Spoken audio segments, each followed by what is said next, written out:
The Witch's Bedtime Tale.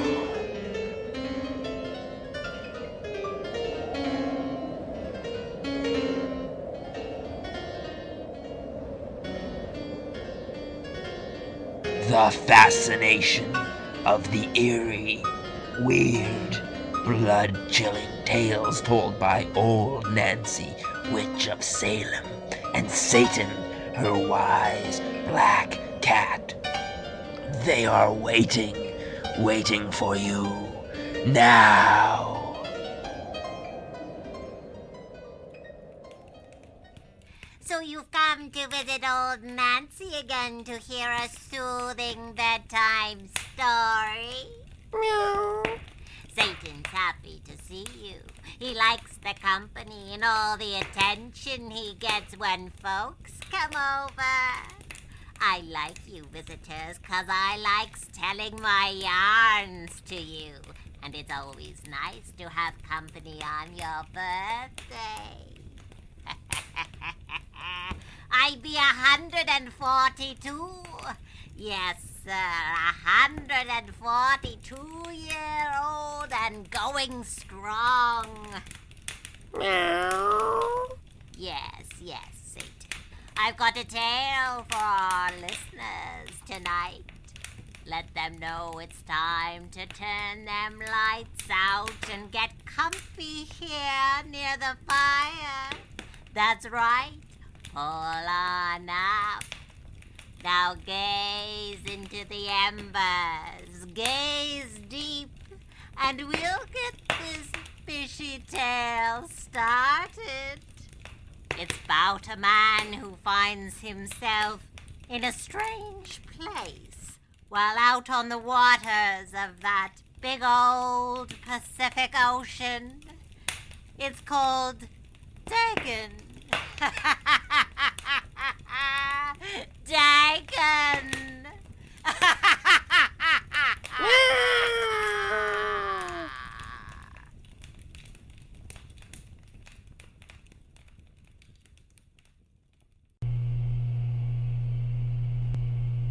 So, what can you tell us about the deceased? Not much, officer.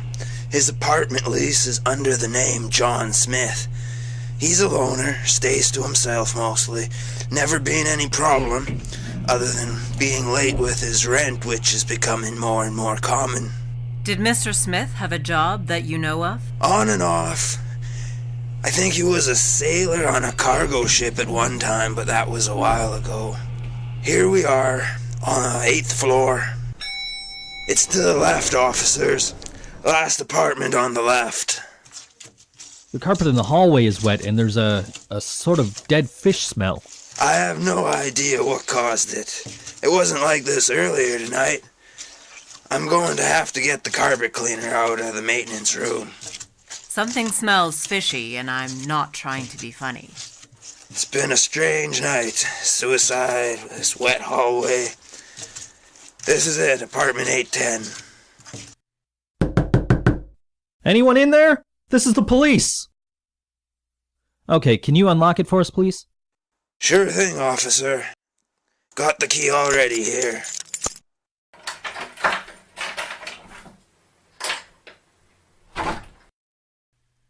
Please stay in the hall. No problem. Can I go get the carpet cleaner? Yeah, that smell is terrible. Hey, Dave, what's going on? Hey, Jenny. Seems John Smith in 810 jumped from his window. I just let the police into the apartment. Why is the hallway wet and stinking of fish? I was going to ask you if you knew. I'm just going to get the carpet cleaner now and try to clean it up.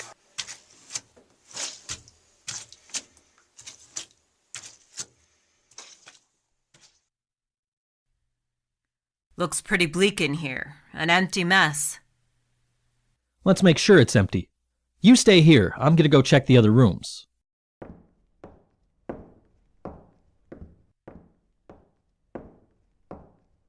Bathroom and bedroom look empty.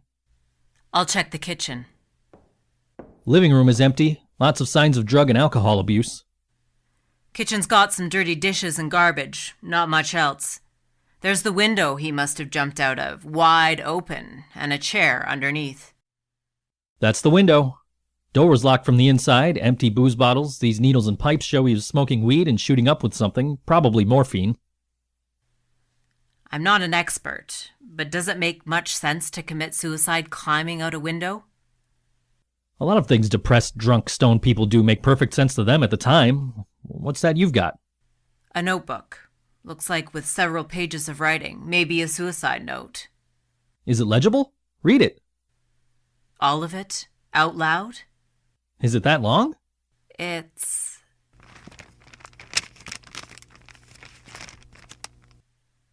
4 pages. I'll read it. I'm writing this under an appreciable mental strain, since by tonight I shall be no more. Suicide note. Case closed.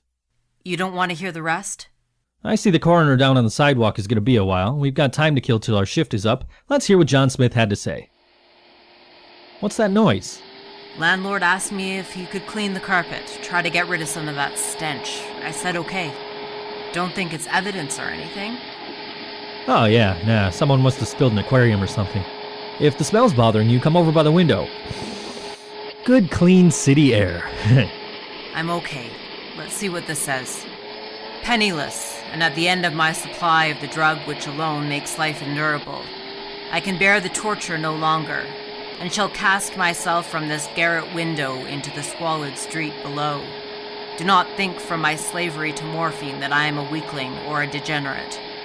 When you have read these hastily scrawled pages, you may guess, though never fully realize, why it is that I must have forgetfulness or death. It was in one of the most open and least frequented parts of the broad Pacific that the packet of which I was supercargo fell a victim to the German sea raider. The Great War was then at its very beginning, and the ocean forces of the Hun had not completely sunk to their later degradation, so that our vessel was made a legitimate prize, whilst we of her crew were treated with all the fairness and consideration due us as naval prisoners. So liberal, indeed, was the discipline of our captors, that 5 days after we were taken, I managed to escape alone in a small boat with water and provisions for a good length of time. When I finally found myself adrift and free, I had but little idea of my surroundings. Never a competent navigator, I could only guess vaguely by the sun and stars that I was somewhere south of the equator. Of the longitude, I knew nothing, and no island or coastline was in sight. The weather kept fair, and for uncounted days I drifted aimlessly beneath the scorching sun, waiting either for some passing ship or to be cast on the shores of some habitable land. But neither ship nor land appeared, and I began to despair in my solitude upon the heaving vastness of the unbroken blue.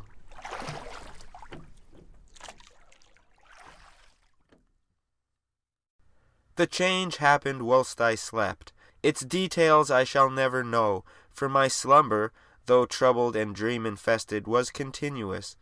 When at last I awakened, it was to discover myself half sucked into a slimy expanse of hellish black mire, which extended about me in monotonous undulations as far as I could see, and in which my boat lay grounded some distance away.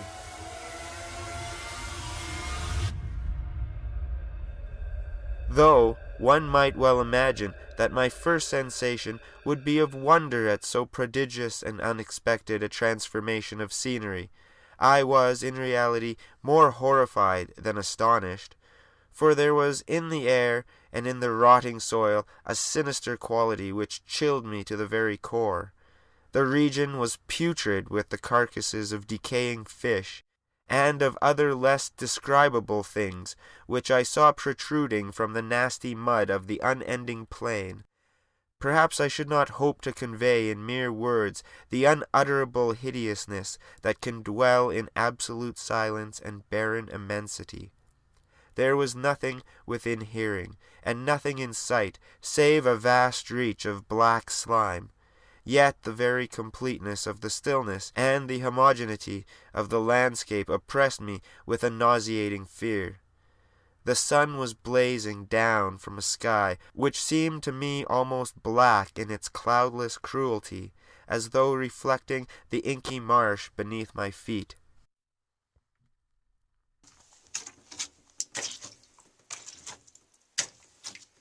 As I crawled into the stranded boat, I realized that only one theory could explain my position. Through some unprecedented volcanic upheaval, a portion of the ocean floor must have been thrown to the surface, exposing regions which, for innumerable millions of years, had lain hidden under unfathomable watery depths. So great was the extent of the new land which had risen beneath me, that I could not detect the faintest noise of the surging ocean, strain my ears as I might, nor were there any sea-fowl to prey upon the dead things. For several hours I sat thinking or brooding in the boat, which lay upon its side and afforded a slight shade as the sun moved across the heavens. As the day progressed, the ground lost some of its stickiness, and seemed likely to dry sufficiently for traveling purposes in a short time. That night I slept but little, and the next day I made for myself a pack containing food and water, preparatory to an overland journey in search of the vanished sea and possible rescue.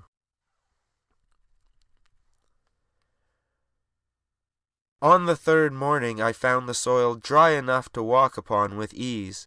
The odor of the fish was maddening, but I was too much concerned with graver things to mind so slight an evil, and set out boldly for an unknown goal. All day I forged steadily westward, guided by a faraway hummock which rose higher than any other elevation on the rolling desert. That night I encamped, and on the following day still travelled toward the hummock, though that object seemed scarcely nearer than when I had first espied it. By the fourth evening I attained the base of the mound, which turned out to be much higher than it had appeared from a distance, an intervening valley setting it out in sharper relief from the general surface. Too weary to ascend, I slept in the shadow of the hill.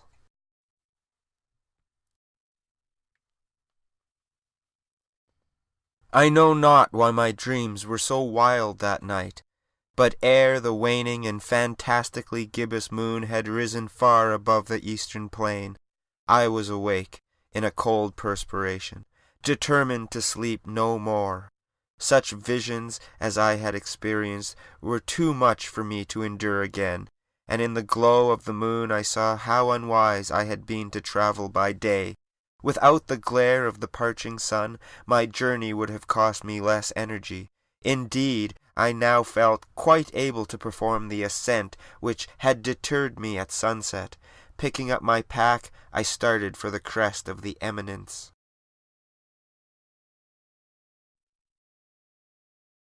I have said that the unbroken monotony of the rolling plain was a source of vague horror to me, but I think my horror was greater when I gained the summit of the mound and looked down the other side into an immeasurable pit or canyon, whose black recesses the moon had not yet soared high enough to illumine.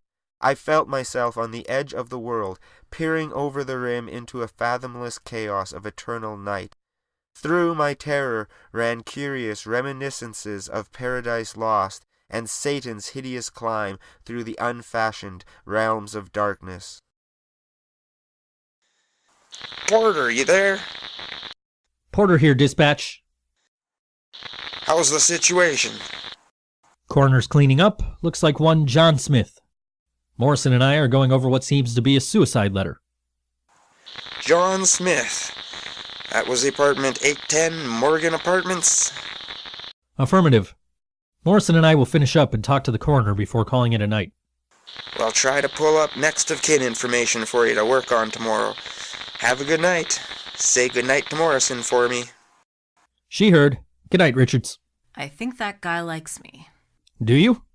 That's a pretty safe bet, I think. What's left? A couple of pages of this weird suicide note? Yeah, I'm halfway through it. Weird. It's talking of the smell of dead fish, and that's what the hallway smelled like. Think there's a connection? It depends on the end of this suicide note. So far, I think John Smith could have had a career as a sci-fi writer. Think it's all imagined? Imagined, drug-induced, who knows? Maybe he was stranded at sea and had some delusions of madness while stranded out there. Sure, I mean, it's happened before. Well, I'm gonna finish this. Where was I? He was on the edge of that hill or crater. I felt myself on the edge of the world, peering over the rim into a fathomless chaos of eternal night. Through my terror ran curious reminiscences of Paradise Lost and Satan's hideous climb through the unfashioned realms of darkness. As the moon climbed higher in the sky, I began to see that the slopes of the valley were not quite so perpendicular as I had imagined. Ledges and outcroppings of rock afforded fairly easy footholds for a descent, whilst after a drop of a few hundred feet the declivity became very gradual. Urged on by an impulse which I cannot definitely analyze, I scrambled with difficulty down the rocks and stood on the gentler slope beneath, gazing into the Stygian deeps where no light had yet penetrated. All at once my attention was captured by a vast and singular object on the opposite slope, which rose steeply about 100 yards ahead of me, an object that gleamed whitely in the newly bestowed rays of the ascending moon. That it was merely a gigantic piece of stone, I soon assured myself, but I was conscious of a distinct impression that its contour and position were not altogether the work of nature. A closer scrutiny filled me with sensations I cannot express, for despite its enormous magnitude and its position in an abyss which had yawned at the bottom of the sea since the world was young, I perceived beyond doubt that the strange object was a well-shaped monolith, whose massive bulk had known the workmanship and perhaps the worship of living and thinking creatures.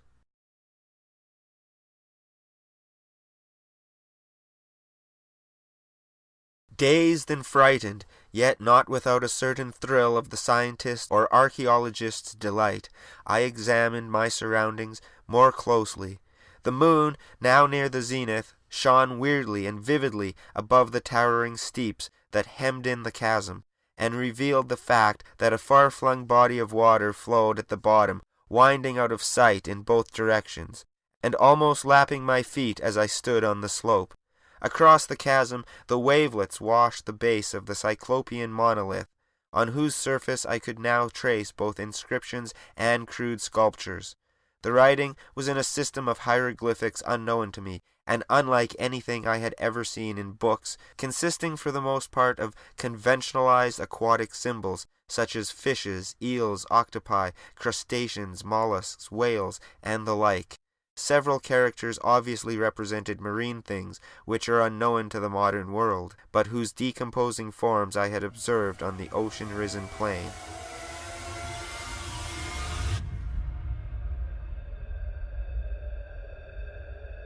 It was the pictorial carving, however, that did most to hold me spellbound.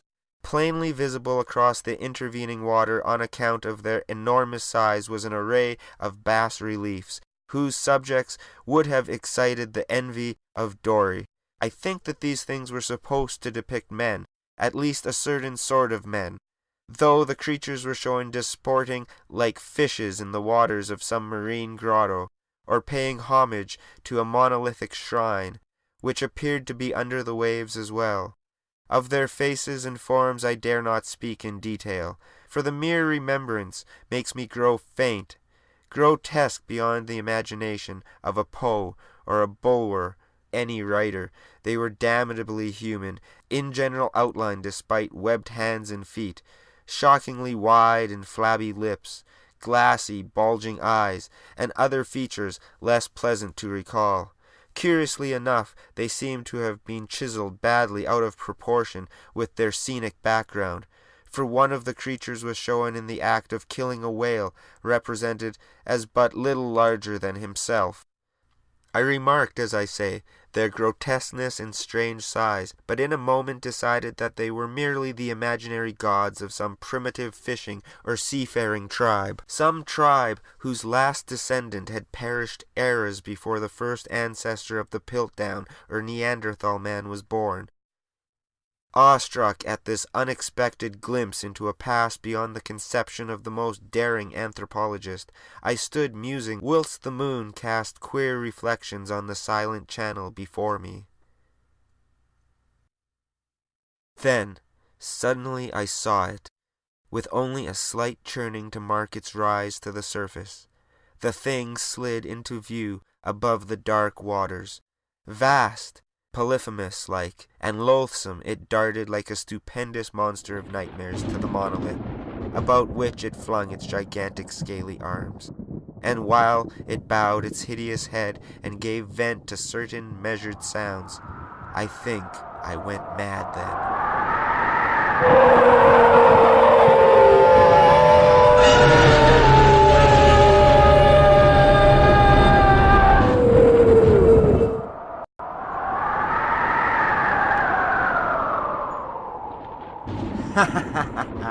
Of my frantic ascent of the slope and cliff, and of my delirious journey back to the stranded boat, I remember little. I believe I sang a great deal, and laughed oddly when I was unable to sing. I have indistinct recollections of a great storm sometime after I reached the boat. At any rate, I knew that I heard peals of thunder and other tones which nature utters only in her wildest moods.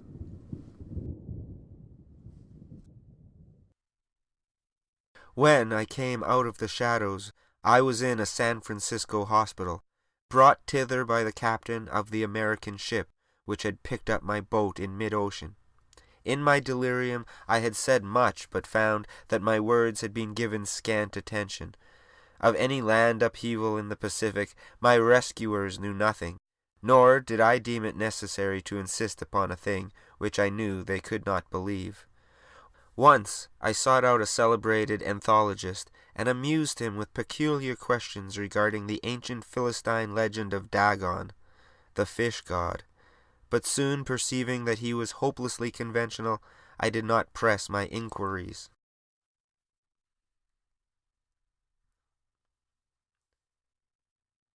It is at night, especially when the moon is gibbous and waning, that I see the thing.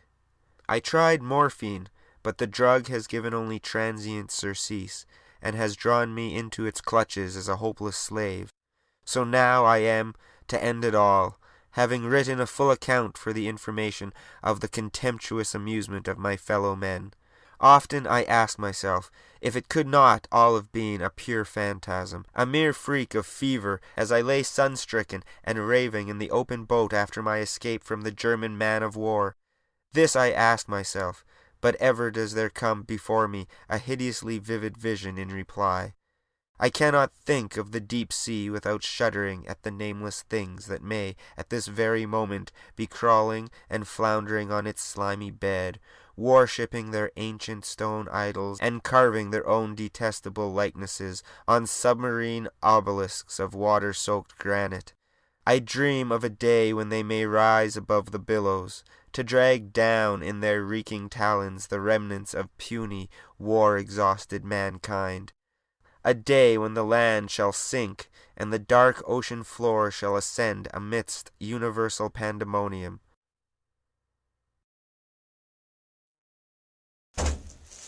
The end is near. I hear a noise at the door, as of some immense, slippery body lumbering against it. It shall not find me. God, that smell, that hand, the window, the window.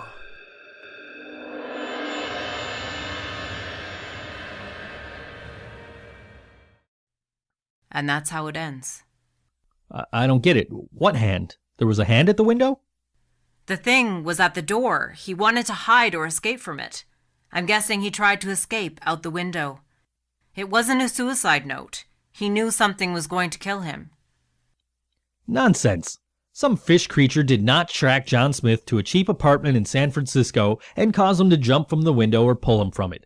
He was broke, messed up from some war experience and being stranded at sea, messed up further by self-medicating with drugs. Then he hits rock bottom, he scrawls a fantastic tale, and jumps out the window. Case closed. They'll have his info for us tomorrow at the start of our shifts. We can contact any next of kin, write up a report, and file it. File it under Dagon. Dagon crazy. And the wet hallway that smells of dead fish? Jill, we are not going to waste our time, police time and resources, looking into a fish monster. We will ask the neighbors if they saw anything and wait to see if any reports are filed about a large fish monster wandering the city overnight, but I'm telling you, unless someone says they saw such a thing, it's just the madness of a guy who no longer has any cares. Smell of dead fish in the hall or not, case closed.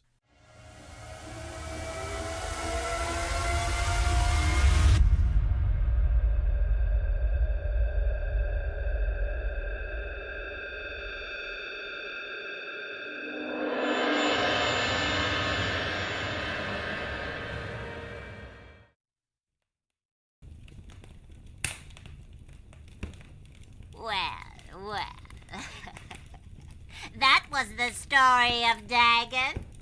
It was written by a fine chap named Howard Phillips Lovecraft, famous for his weird stories. I've got lots more of his tales we'll be getting into in good time. Yes, it's going to be that time again. Time to say goodnight to these folks. Satan wants to go hunt mice in the old cemetery next door. And as for me, well, I might turn in early for a change. Come and see me and Satan again for a story. I got another birthday coming soon.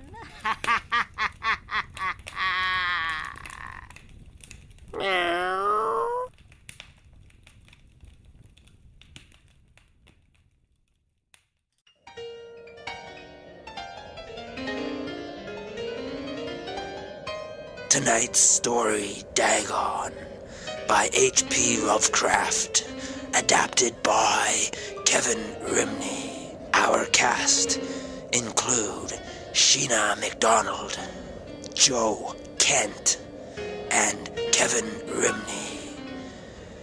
Based on The Witch's Tale by Alonzo Deen Cole. Join old Nancy and Satan, her wise black cat, again for another episode of The Chilling and the Bizarre with The Witch's Bedtime Tale.